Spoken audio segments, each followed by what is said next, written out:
ಚಾನಲ್ಗೆ ಸ್ವಾಗತ. ನೀನಾದೆ ನಾಸರಲ್ಲಿ ಇವತ್ತಿನ ಸಂಚಿಕೆ ಪ್ರೊಮೋ ಇದಾಗಿದೆ. ನಿಮಗೂ ಕೂಡ ಇವತ್ತಿನ ಸಂಚಿಕೆ ಪ್ರೊಮೋ ವಿಡಿಯೋ ಇಷ್ಟ ಆದರೆ ಪ್ಲೀಸ್ ಲೈಕ್ ಮಾಡಿ, ಸಬ್ಸ್ಕ್ರೈಬ್ ಮಾಡಿ. ಇಲ್ಲಿ ಒಬ್ಬ ಪೊಲೀಸ ಮಾತಾಡ್ತಿರ್ತಾನೆ ವಿಕ್ರಮ್ನ, ನೀನು ಆ ಕೋಟೆ ರಾಜೇಂದ್ರ ಎಡಗೈ ತಾನೆ, ಲೆಫ್ಟ್ ಹ್ಯಾಂಡ್ ತಾನೆ, ಇಲ್ಲಾಕಿದೆಯಾ ಏನು ರೌಡಿಸಮ್ ಬಿಟ್ಟಿದೆಯಾ ಅಂತ ಫೋಸ್ ಕೊಡ್ತಿದೆಯಾ ಅಂತ ಹೇಳ್ಬೇಕಾದ್ರೆ ಇಲ್ಲಿ ಪಾಪ ನೋಡ್ಬೋದು ನೀವು ವಿಕ್ರಮ್ ಆಟೋಕ್ಕೆ ಇಲ್ಲೊಬ್ಬ ಏನೋ ಮಾಡ್ತಿರ್ತಾನೆ, ಆದರೂ ಕೂಡ ಅದನ್ನು ಗಮನಿಸಿರೋದಿಲ್ಲ ವಿಕ್ರಮ್ಮು. ಈ ಕಡೆ ಒಂದಾದ್ಮೇಲೆ ಒಂದು ಪ್ರಶ್ನೆಗಳನ್ನು ಈ ಪೊಲೀಸ್ ಕೇಳ್ತಿರ್ತಾನೆ.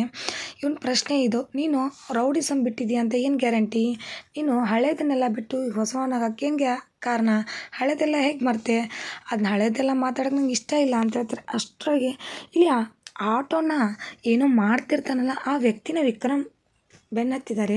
ಅದು ನಾಳಿನ ಸಂಚಿಕೆ ನೋಡ್ಬೋದು. ಆ ವಿಕ್ರಮ್ ಆಟೋಕ್ಕೆ ಇವನೇನು ಮಾಡಿದ, ವಿಕ್ರಮ್ ಯಾಕೆ ಇವನು ಬೆನ್ನತ್ತಿದ್ದಾನೆ, ಇಲ್ಲಿ ಪೊಲೀಸು ಯಾರು ಹೇಳಿ ಕಳಿಸಿದ್ರು, ನಾಯಕನ ಪಿತೂರಿನ ಅನ್ನೋದನ್ನು ಪ್ರೀತಮ್ ಪ್ಲ್ಯಾನ್ನ ಎಲ್ಲವನ್ನು ನೋಡ್ಬೋದು.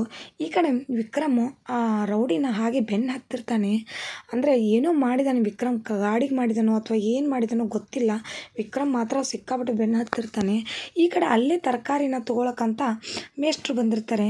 ಮಗನ ಈ ವೇಷದಲ್ಲಿ ನೋಡಿ ಮೇಷ್ಟ್ರಿಗೆ ಒಂದು ಕ್ಷಣ ನಿತ್ತಲ್ಲೇ ಕುಸಿದು ಹೋಗುವಂಥ ಶಾಕ್ ಆಗಿಬಿಡುತ್ತೆ.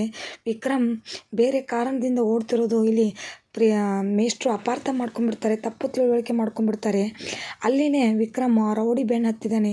ಇವನಿನ್ನೂ ಕೂಡ ತನ್ನ ರೌಡಿ ಬುದ್ಧಿನ ಬಿಟ್ಟಿಲ್ಲ, ಇವನಿನ್ನೂ ರೌಡಿ ತನಾನೇ ಇದ್ದಾನೆ, ಇನ್ನೂ ರೌಡಿ ಜಮ್ಮಲ್ಲೇ ಇವನು ಮುಂದುವರ್ಸ್ತಿದ್ದಾನೆ ಅನ್ನೋದನ್ನು ನೋಡಿಬಿಟ್ಟು ಒಂದು ಕ್ಷಣ ಇಲ್ಲಿ ಮೇಷ್ಟ್ರು ತುಂಬ ಶಾಕಾಗಿ ಕೈಯಲ್ಲಿರುವಂಥ ತರಕಾರಿಗಳೆಲ್ಲ ಕುಸಿದು ಹೋಗಿದ್ದಾವೆ. ಈಗ ಮೇಷ್ಟ್ರು ಏನು ಮಾಡ್ತಾರೆ ಮುಂದಿನ ಸಂಚಿಕೆ, ಹಾಗೂ ವಿಕ್ರಮ್ ತಪ್ಪಿಲ್ಲದೆ ಮೇಷ್ಟ್ರು ತಪ್ಪು ತಿಳ್ಕೊಂಡು ವಿಕ್ರಮ್ನ ಏನಾದರೂ ದೂರ್ತಾರ? ನಾಳಿನ ಸಂಚಿಕೆ ಅಂತೂ ಕುತೂಹಲಕಾರಿ ಸಂಚಿಕೆಯಾಗಿ ಮೂಡಿ ಬರಲಿದೆ. ಇವತ್ತಿನ ಎಪಿಸೋಡ್ ಇಷ್ಟ ಆದರೆ ಪ್ಲೀಸ್ ನಮ್ಮ ಚಾನಲ್ಗೊಂದು ಲೈಕ್ ಮಾಡಿ, ಸಬ್ಸ್ಕ್ರೈಬ್ ಮಾಡಿ, ಕಮೆಂಟ್ ಮಾಡಿ. Thank you.